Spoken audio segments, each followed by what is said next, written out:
Good morning sa inyo lahat mga boss. So may bago na naman tayong project ngayon. So makikita nyo, so meron tayong Honda Click na version 2 dito. Ayan, makita nyo. So ang problema po nito ay ayaw po mag-start. So okay naman po lahat, i-check na natin. Problema niya lang, pag in-start mo, ayaw niya. Ayan. So check natin yung socket ng ECU. Kasi nakapag na ako nito dati, nakagawa na. So ganun same din siya ng sakit nito. So ayaw din mag-start. So ang ginawa lang namin dyan, so check natin yung mga socket niya. Kasi yung socket nito kasi nasa ibabaw eh. So ang problema kasi nito pag nasiritan ng tubig, yan, so nababasa siya, nag-grounded. Kaya siya nagkakaroon ng problema sa kanyang ECU. So check natin ito lahat, lilinisin natin. Then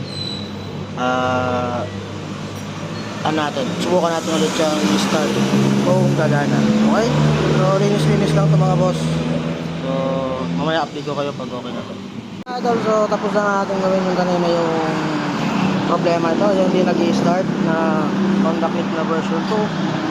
So ngayon nilinis ko na po yung kanyang stator.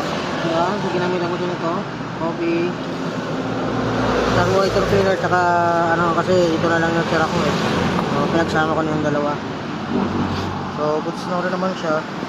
So ngayon check natin. So yan, so wala na yung kanyang engine check kasi dinadiagnose ko na rin yan.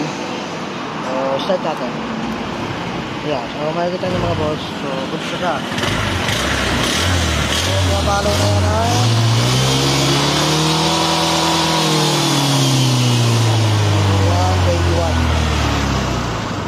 all good sa buto.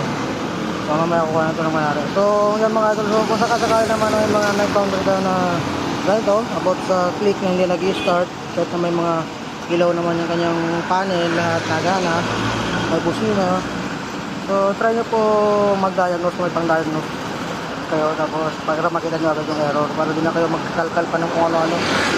So ngayon kanina pag-diagnose sa kanya, error club yung lumabas, so P0335. So, yun lang ang mga idol na makatulong ko. Peace out.